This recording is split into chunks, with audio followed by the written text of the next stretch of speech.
Bismillahirrahmanirrahim. Assalamualaikum warahmatullahi wabarakatuh. I'm Kaisya Najwa from PBI 6F dengan NIM 226121191. Today, I will present about the process of interpreting. Okay, for the first one, what is interpreting? Interpreting is the process of orally translating spoken language from one language to another language in real time. It requires quick thinking, occularity, and cultural understanding. The types simultaneous, consecutive, whispered. Jadi interpreting adalah sebuah proses menerjemahkan secara lisan, bukan tertulis seperti translation yang ditulis, tapi ini secara langsung, secara lisan, diungkapkan. Biasanya dilakukan secara langsung saat ada yang berbicara. Jadi kita menerjemahkannya langsung secara lisan. Ada yang berbicara, kita menerjemahkan langsung dari bahasa sumber ke bahasa target. Dan ada beberapa jenisnya, yaitu ada simultaneous, langsung, consecutive, bergantian, dan whispered, berbisik. Next, main stage of interpreting, tahap utama dalam interpreting. Dibagi menjadi 5 langkah. Yang pertama ada listening, reserving, understanding, analyzing, and reformulating. The first from tahap utama tadi, listening and reserving. Focus attention on the speaker's word, tone, and nonverbal cues. Requires active listening and anticipation skills.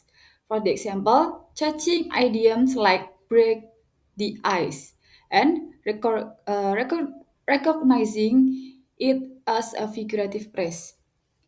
Jadi, langkah pertama adalah mendengarkan. Interpreter harus benar-benar fokus pada apa yang dikatakan pembicara, termasuk intonasi dan gestur. Misalnya, pembicara dari bahasa sumber ini mengatakan let's break the ice. Kita harus tahu kalau itu idiom. Jadi kita tidak menerjemahkan satu persatu katanya. Let's break the ice. Ayo kita memecahkan es. Tidak, idiom. Karena itu idiom, jadi kita harus tahu artinya. Nah, artinya apa? Maksudnya apa? Yaitu mencairkan suasana. Jadi kita harus bisa menerjemahkan. Jangan diterjemahkan satu persatu. Kalau idiom kan tidak boleh ya, jangan ya diterjemahkan satu persatu. Jadi maknanya jadi beda, berubah artinya. Oke, next. Understanding. Grasping the speaker's mind, idea, and attention. Context plays a big role. Situation, audience, cultural background, and misunderstanding leads to incorrect interpretation. Setelah mendengar, interpreter harus memahami maksud dari pembicara. Ini nggak cuma tentang kata-kata, tapi juga konteksnya. Misal, apakah di pidato formal, percakapan santai, kalau salah paham biasanya jadi salah menerjemahkan ya. Oke. And then analyzing, breaking down the message structure, subject, action, object, in identifying tone, emphasis, or emotional content. For the example, a sarcastic tone must be noted before formulating. Langkah selanjutnya adalah menganalisis pesan.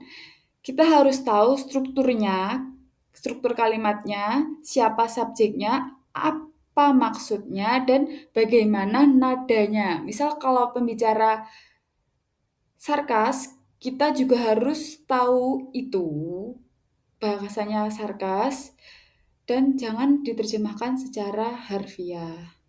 Okay, next. Reformulating.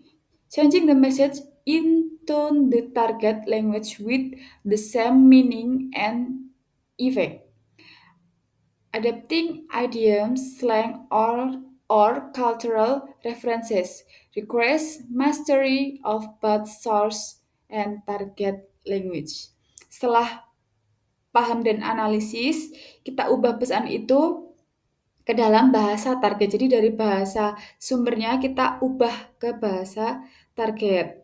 Tapi bukan sekedar menerjemahkan biasa kata per kata, tapi makna dan nuansanya juga ikut. Misalnya idiom, slang, atau istilah budaya harus disesuaikan. Jadi jangan dari bahasa dari bahasa sumber kita terjemahkan ke bahasa targetnya tuh satu persatu.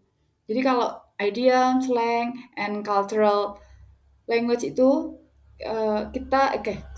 cultural references kita harus terjemahkan maknanya. Jangan diterjemahkan satu persatu, nanti jadi beda arti maknanya. Okay, and then delivering. Speaking clearly and confidently in the target language must match the original speaker's tone and intonation. Timing is important, especially in simultaneous interpreting. Terakhir, interpreter menyampaikan hasil terjemahannya secara lisan, harus jelas, percaya diri, dan sesuai gaya bicara pembicaranya. Jadi kita harus mengikuti intonasi dan gaya bicara si pembicara ini. Apalagi kalau simultaneous interpreting harus cepat dan tepat. Oke, next. Interpreting cycle. Insert flowchart showing. Pertama, listening, understanding, analyzing, reformulating, and delivering. Kesimpulannya, interpreting itu bukan hanya soal bisa dua bahasa, tapi juga soal cepat berpikir, pemahaman konteks, dan bisa menyampaikan pesan dengan benar. Latihan dan pengalaman itu penting buat seorang interpreter agar bisa menerjemahkan lisan secara benar dan tepat. Oke, sekian dari saya. Mohon maaf apabila ada salah dan kurang. Thank you very much. Wassalamualaikum warahmatullahi wabarakatuh. Thank you.